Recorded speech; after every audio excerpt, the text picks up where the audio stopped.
폐에 대한 치료뿐만이 아니고 비위 기능을 정상화하는 치료 반드시 들어가야 됩니다. 안녕하세요, 박미경 한의사입니다.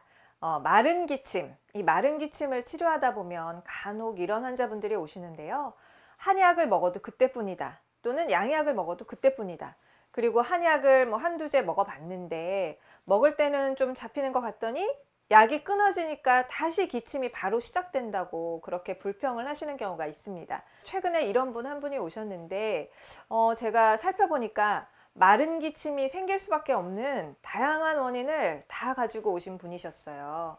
그래서 일명 마른 기침 백화점이라고 할까, 그런 케이스라서 제가 소개를 좀 해보려고 합니다. 왜냐하면 하나하나 제가 분석을 해드리는 이야기들이 지금 영상 보시는 마른 기침 환자분들도 좀 참고가 되실 것 같아서 제가 소개해드립니다. 자, 이분은 70대 할머니셨는데요. 마른 기침으로 고생을 오래 하셨다고 합니다. 보니까 비염이 있으시고요. 자, 비염이라는 부분은 아마 마른 기침으로 한의원 가시면 가장 먼저 질문 받으시는 내용이실 거예요.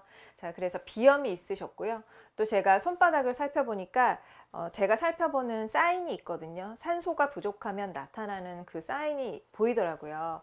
근데 제가 이 손바닥은 흡연을 오래 하신 할아버지 손 모양인데요, 그렇게 말씀드렸더니 그제서야 사실은 지금은 끊었지만 평생 담배를 하루 한 갑 반을 피웠다고 하시더라고요. 자, 그러니까 이분은 지금 현재 비염으로 코가 안 좋은 것 뿐만이 아니라 폐의 상태가 어떨까요? 그닥 좋지 않겠다 하는 거 짐작할 수 있으시죠? 자, 흡연을 평생 동안 오래 하신 분들은요, 만성 폐쇄성 폐질환, COPD라고 하는 그런 질병 상태를 많이들 갖고 계시거든요. 그래서 아마 이분도 진단은 받지 않으셨다 하더라도 폐의 상태 자체가 그렇게 건강하거나 깨끗하지는 않다, 좀 불리한 면이 있다라고 봐야 되겠죠. 자, 그리고 마른 기침이 심해진 계기를 여쭤보니까 비염으로 콧물이 많이 나오면서 그때부터 기침이 시작되었다고 하셨어요. 따라서 후비루, 즉 콧물이 목 뒤쪽으로 넘어가면서 목을 자극해서 나오는 기침으로 시작이 되었다는 거죠. 자, 그런데 지금 저한테 오셨을 때 상태는 환자분하고 얘기를 나누고 호흡 소리도 들어보고 하다 보니까 콧물이 아주 많이 나온다든지 코가 많이 막힌 상태는 아니셨습니다. 자, 그럼 어떨까요? 그런데도 지금 마른 기침이 심하다면 또 다른 악화 요인이 있지 않을까 의심을 해볼 수가 있겠죠. 자, 제가 점검해야 되겠다라고 생각했던 악화 요인 첫 번째는요, 10년 이상 드셨던 혈압약을 의심할 수가 있었습니다. 혈압약 중에 많이 처방되는 ACE 억제제가 있습니다. 안지오텐신 전환 효소 억제제라고 하는데 이 약은 부작용으로 마른 기침, 잔기침을 유발합니다. 실제 2018년에 영국의학저널에 발표된 결과가 있었는데요. 100만 명 이상을 코호트 분석 결과 10년 이상 이 종류의 혈압약을 복용한 환자들에게서 폐암 발생률이 ARB라고 하는 안지오텐신 수용체 기량제를 복용한 그룹보다 그 위험이 31% 상승했다고 밝혔습니다.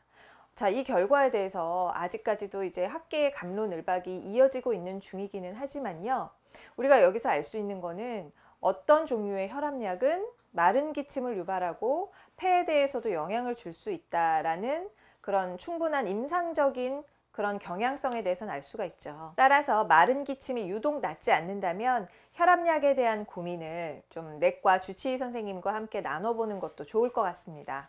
그리고 악화 요인 두 번째는 역류성 식도염을 의심할 수가 있었습니다.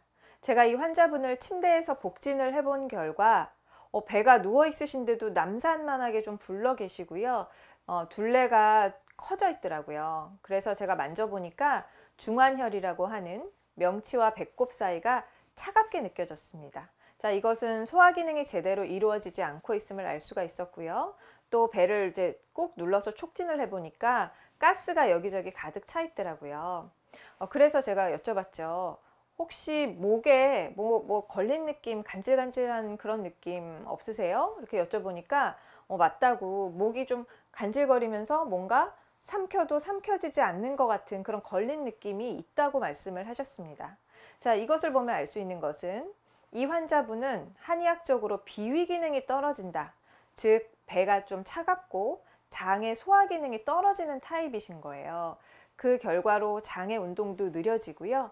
그러다 보니 이제 음식물이 오래 머물러서 가스가 잘 차오르고, 가스는 가볍잖아요. 그래서 위쪽으로 자꾸만 치받치니까 위산이 역류하기 쉬운 상태였습니다.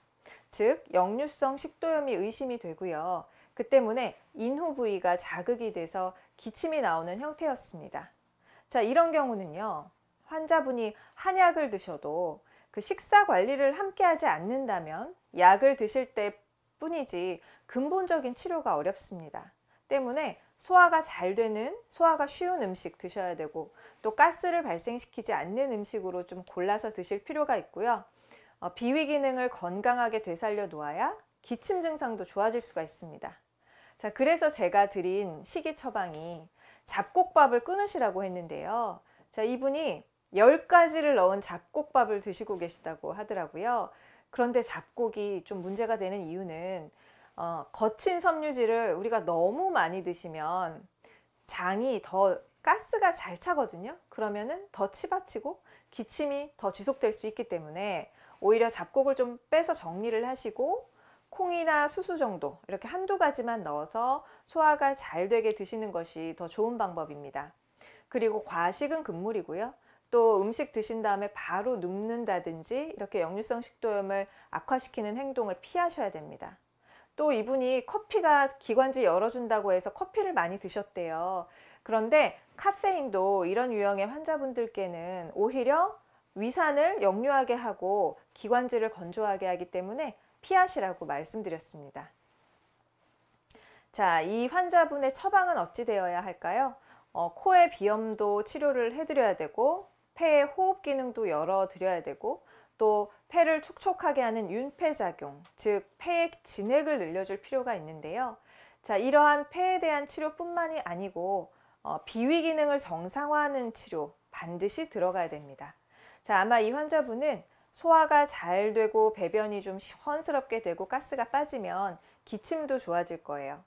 우리가 기침 하나, 이렇게 기침이라는 겉으로 드러나는 증상일 뿐이지만 알게 모르게 여러 가지 악화 요인으로 치료를 방해할 수도 있습니다. 따라서 증상의 뿌리를 찾는 치료와 관리 방법 반드시 아셔서 제대로 치료하셔야겠습니다.